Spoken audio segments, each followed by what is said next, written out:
All right, you know, when you're traveling around, you meet you meet some really interesting people and some exceptional people.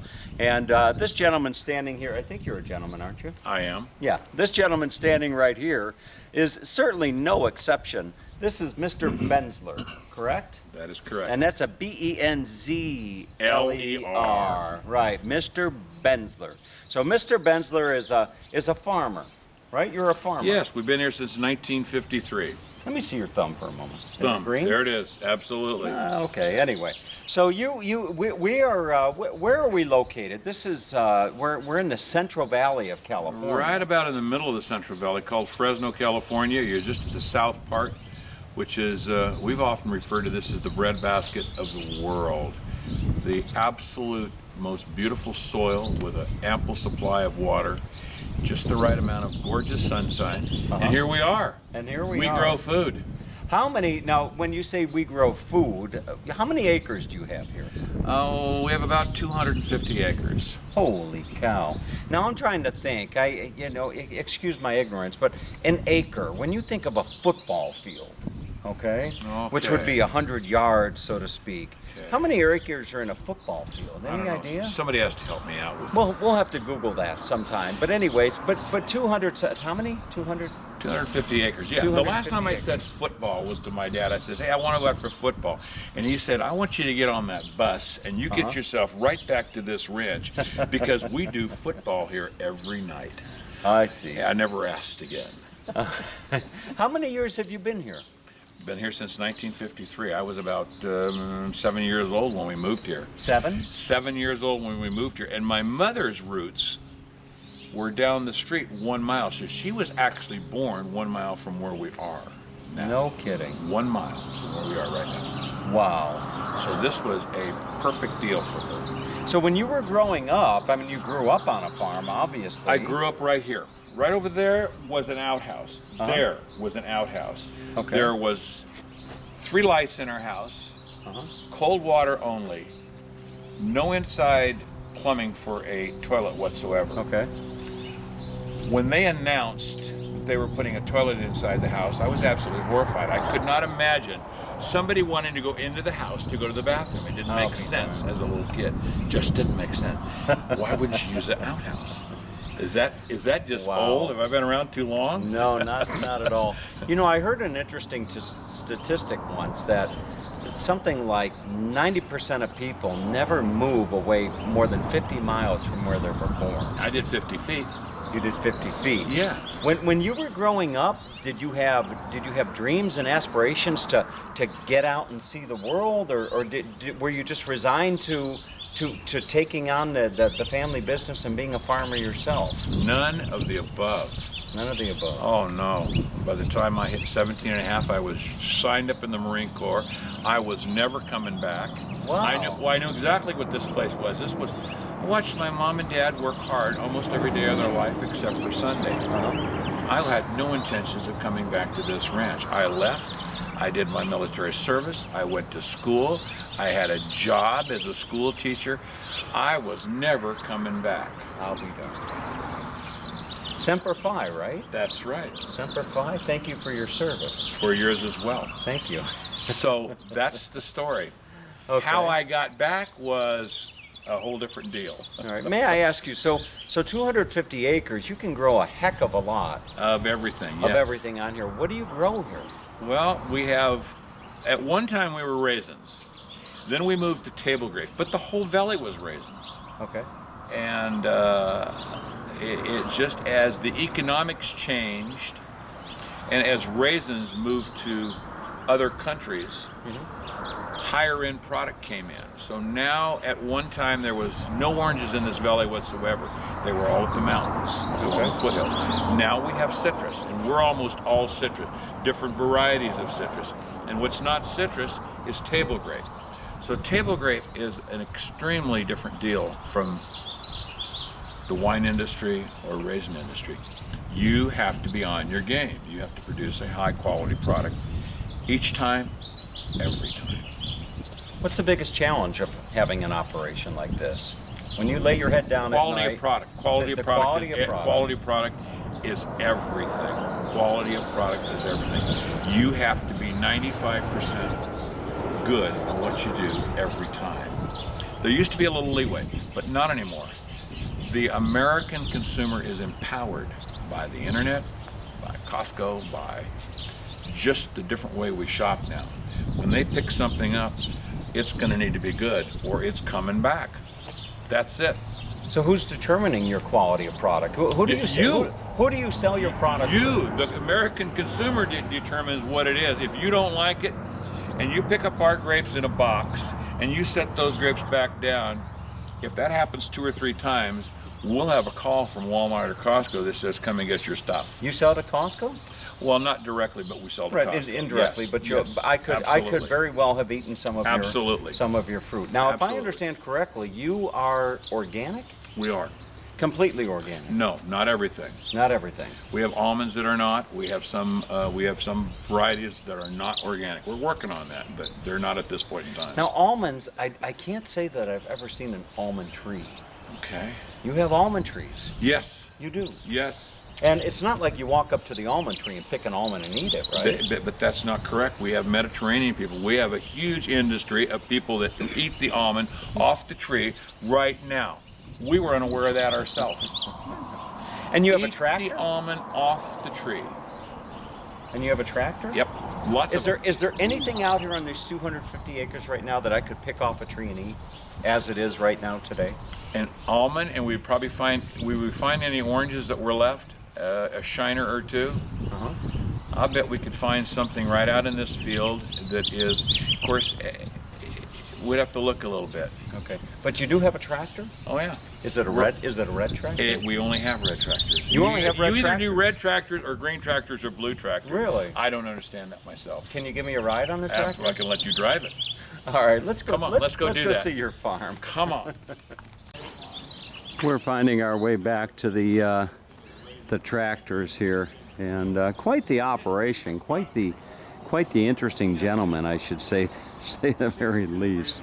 But Mr. Benzler, we're going to perhaps jump on one of these tractors and take you for a ride through the 250 some acres that he's got here, and not sure what they're munching on over here. This is Robert. This is Tom's cousin, Mr. Benzler's cousin, who was kind enough to bring us out here. What do you got in your hand there? I got some raisins. You got some raisins? I gotta get rid of my gum so I can eat some raisins. Wow, look at that. Mr. Benzler, if I may ask you, if I were growing grapes, okay, and I wanted to harvest those grapes, I've got a couple options. Those grapes could become raisins that you're going to find in your cereal, okay? Those grapes could become juice that you might find in the juice aisle, or they could become, for example, wine. Wonderful. Okay? So when you're growing grapes, isn't one end product more lucrative than another? Isn't it more lucrative to grow grapes for wine than it is for raisins? When you have a table grape, you're controlling a larger part of the market in the fact that the better job you do, the better opportunity that you're going to have to make a return on that that's profitable. In the juice industry, that's going to leave your farm and go to be crushed and processed and fermented and aged and bottled. And unless that has your name on it, or unless you're in a co-op winery where you're going to share in the end results, as a wine producer, you're going to get $200 a ton. A ton produces about 165, 70 gallons of wine. As a farmer, you're going to get 45 cents a bottle. Okay. That's not a good deal. I see. So unless you're involved with the vertical integration of the wine industry, which we're not, that doesn't work for us. You're a pretty smart guy. You're a pretty smart guy. I mean, that's a great answer. When you sit on a tractor for 4 hours, you can figure these things out really easy. Yeah.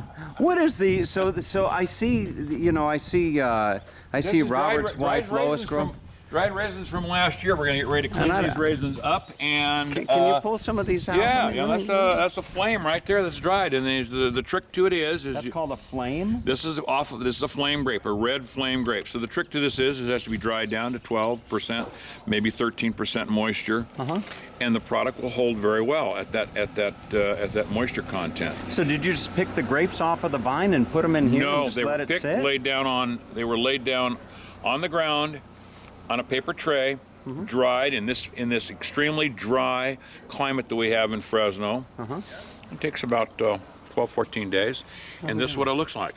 If it were any cooler, I don't know if you can see this. if they're any cooler, what would happen would be they would rot first. Look at that. Interesting. All right, so we're going to jump on a tractor somewhere. What are we looking at right here? What are these orange trees? This is citrus. We call this particular variety a Lake Powell. A Lake Powell? A Lake Powell. And a Lake Powell determines the time frame in which it's going to be picked. I see. Wonderful. And you can Google all that stuff on the internet, but there's early Becks. We have early Becks, Lake Powells, and some old line Washingtons. Mr. Benzler, may I ask you, how old are you, if I may ask? 74 years old. You're 74 years old. Okay. And how many employees do you have running an operation like this? 16 people working. You got 16 people working for you. Huh. Very, very nice. All right. So we're going to. Which tractor are we going to jump on? This has been. I got to take you. We don't have to ride a tractor. He's going to pick up the phone, but. Everybody's left the field, I think. No, not All right. So how did I know that he has a red tractor? You know? All right, so here we go, folks. Tom TV. You just never know what you're going to get on a little Tom TV. All right, so here's another. Just before we go, I noticed this bin sitting right here with the raisins, and this give you a little bit of a better view. And there's your Plastic wraps, ball. There's your raisins. Now these raisins I think have to be cleaned or something. They're going through this machine somehow or another. You see? Mr. Benzler?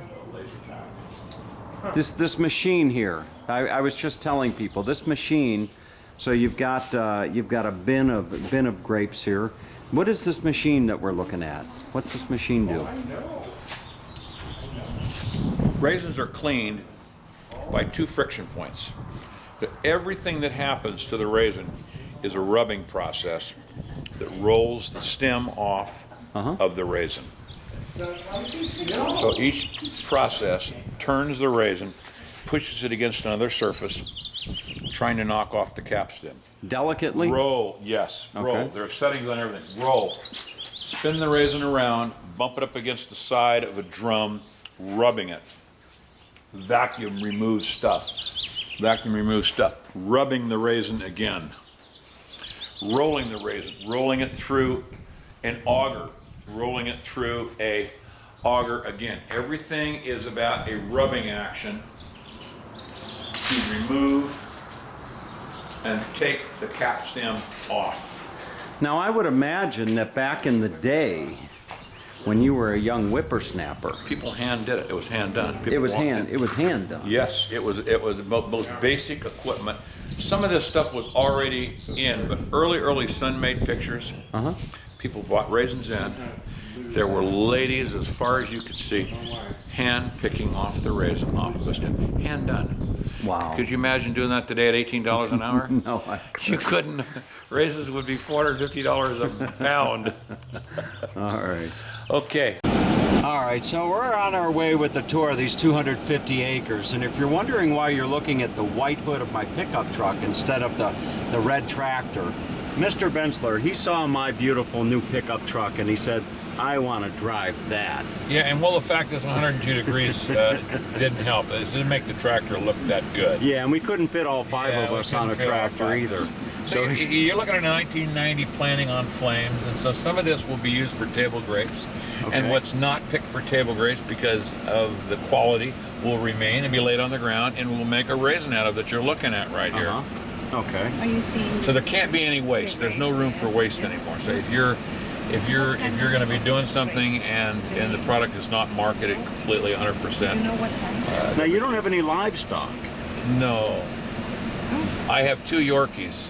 You do, huh? 2 Yorkies, yes. All right. And Are you working 7 days a week? I take Sunday off, but the truth of it is before church I take a look around the ranch, and after church I take a look around it again. I can't help myself. This is some of the first citrus that were planted when we started moving out of table grapes and raisins into citrus. These are called early becks, and I guess what does that mean? Early becks means this product comes off sometime around November. Early becks. Early becks. And these are oranges. Oranges. Are these oranges that are going to end up as orange juice? Yeah, no, there is no. The Valencia market is a tough market. The orange juice market is, once again, for us, is absolutely horrible. There's no money in oranges for us at all. By the time the processor gets through with it, transportation and all the other expenses, there's nothing left. Uh-huh. So we're targeted for what goes on the table. We want a quality piece of citrus that can be eaten by you. What by the way, over here is one of the early varieties of mandarins. Now everybody knows about the cuties and the sweeties and the halos, but before the cuties and the halos, there were three varieties that were very popular. There was the Awori, which is what this is. There was a Dabasa Beni and a Kitsuwasu. Those were the 3 varieties that were used along with an Algerian Murcot to create these new varieties that do spectacular things. This is a very large piece of fruit. Beautiful, looks great, color's great, but the flavor is just never, ever there. So they got rid of that and added by DNA cloning, by DNA splitting. They took all the qualities that they wanted from one fruit, put it in the other. So this is an old variety of mandarin, and there's still a market for this. Because of its size, an impressive piece of fruit. Yeah. You know, I've dated some cuties and sweeties in my lifetime. Yes. You know? But you've never done a halo, I know. No, I've never had a halo. I've dated some cuties and sweeties, but never a halo. I gotta confess. So you're looking at now second generation of the original Thompsons that made the San Joaquin Valley what it is today, calling it the raisin capital of the world. So this is second generation. It means there was old vines planted here that just simply gave up for lots of different reasons, and a new variety on either side were planted. So you can expect about 2.5 tons of raisins per acre out here. And 2.5 tons per acre. per acre. That's kind of the economic threshold as well. Wow. Fantastic. All right, so I was just asking Tom about, when he left, left the farm, so to speak. And he said I didn't ask him what brought him back. So what did bring you back to the farm? How did I end up coming back here? I knew exactly what this place was, so I was going to be very cautious. This is called a vintage red, by the way. This is where we're working. We're working right here, right now. Vintage red. What they're doing is we don't have a piece of machinery that we know of that can cut and remove the canes, because what happens is the vine has to be shocked. The vine says, hey, I'm shocked, and then they start coloring. So if this process isn't done, 2 things happen. 1, you can't get through the row because they grow into each other.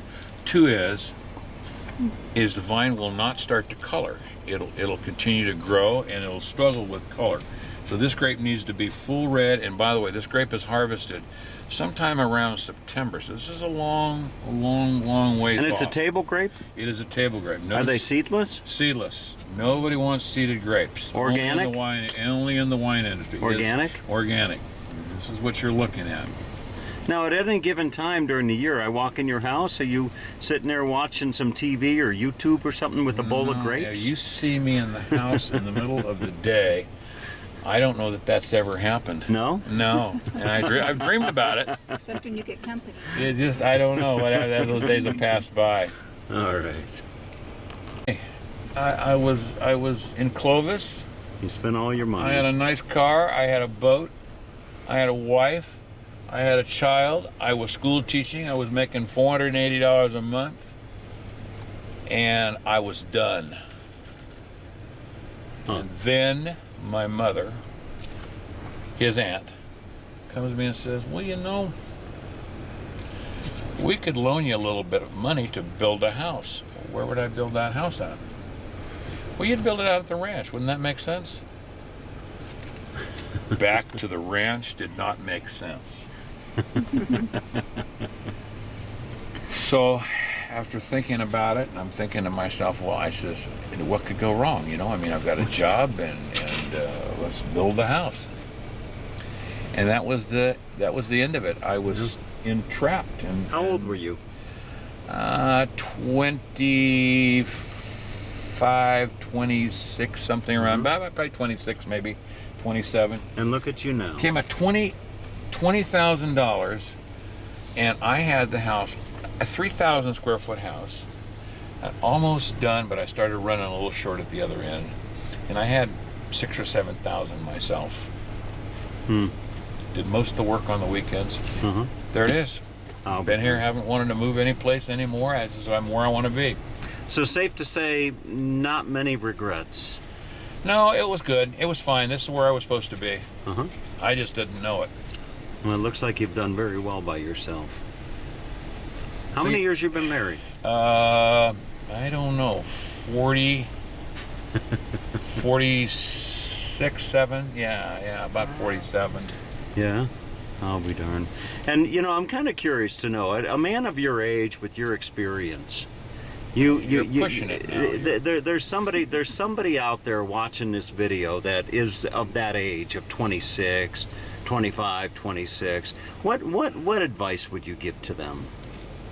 If you could give some advice to a young guy about 25, 26 years old, you know, knowing what you know now, you know, that you didn't know then.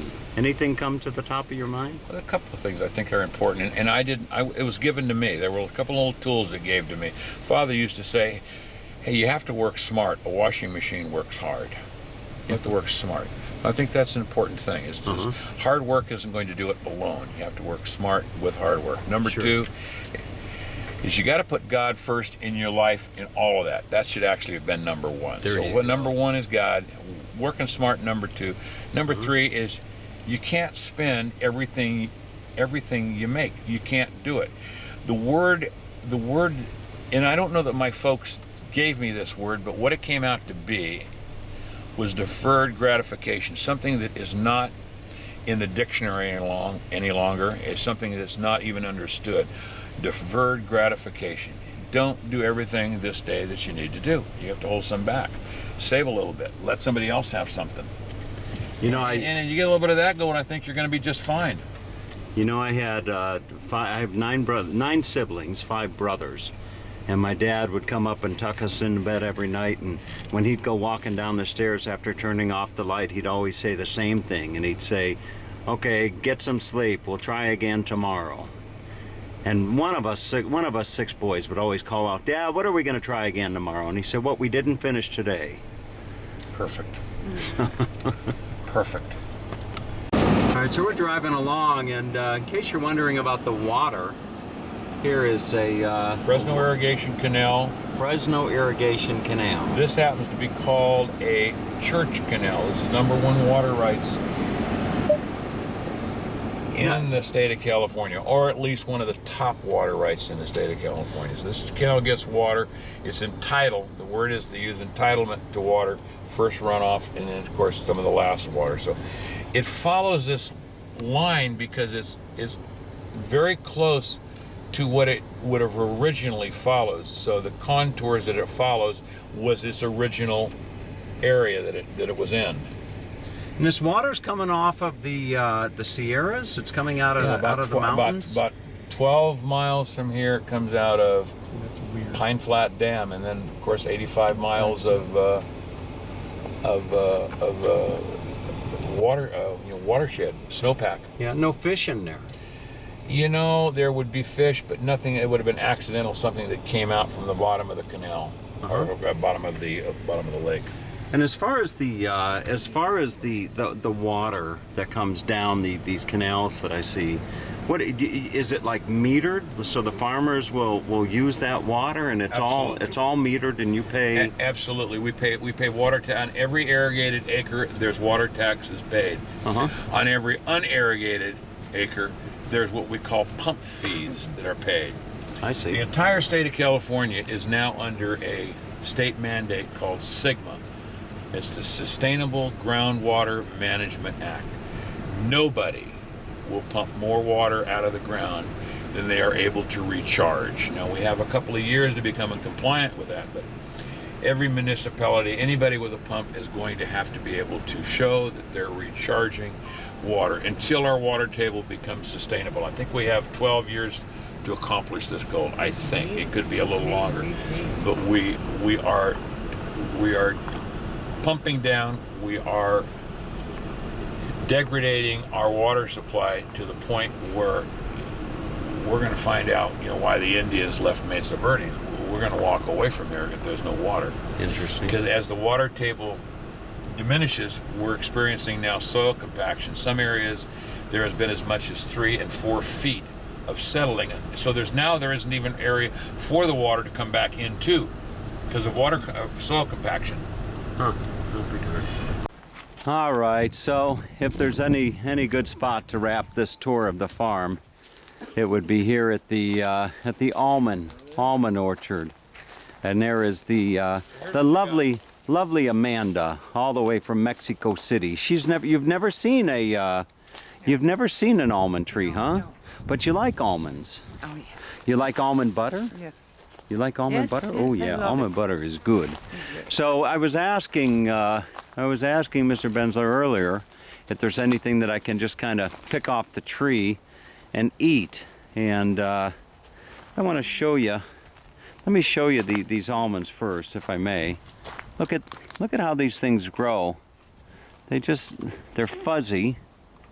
There's your almond right there. They're fuzzy, and he was just opening one up. Let me take a look at this here. So there is if you can see that, look at that. There you go. There's your almond. Now, it looks a lot bigger than I would. They're moist. When they dry, they'll be smaller. They shrink up considerably. Ah, okay. So there's your almond right there. And he was saying, so they must roast them. They dry them and roast them. Really? Look at that. Sell So there's your 200-300 pounds of those. there's your almond right there. Wow, 200 pounds. Very nice. Now, do you shake? Do you have machinery that comes in here and shakes these? Custom harvest.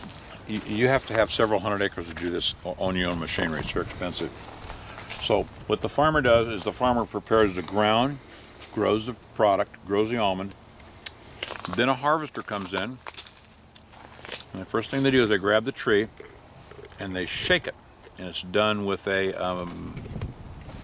call it a sonic shaker. It takes 30 seconds. And the almonds come down, drop down, machine backs up, goes to the next tree. And then they come through and rake them off the berms and blow them and windrow them into a pile in the middle. Pick them up, and of course there's lots of debris in here that shouldn't be in here. There's sticks and pieces of paper and little pieces of grass, and then that goes to a processing plant. We use Holland Hulling in Madera. And they take that product and separate all the unnecessary things and go through and clean the almonds and grade them and sort them, and you have a wonderful product at the end. But it starts out here to the floor, windrowed, picked up, and away they go. And there isn't anything that's not used on an almond. So the hulls and all the byproduct becomes part of the cattle feed industry. Cattle feed. Yeah, it's just lots of oils and lots of wonderful things in there that animals use. I'll be darned. Well, Mr. Benzler, thank you. Thank you. For Come by. wonderful tour. Yeah, come by in the afternoon when it's time to shovel some vines or something. Chop some weeds. Sounds good. Thank you. Maybe I'll do that. And I'll bring Amanda with me as well. Yeah, Amanda, okay? you come. Amanda, here's a double. Look. All right, folks. Right there, that's for you. Have a great day. That's for you. Thank you. Thank you. Thank you, Tom.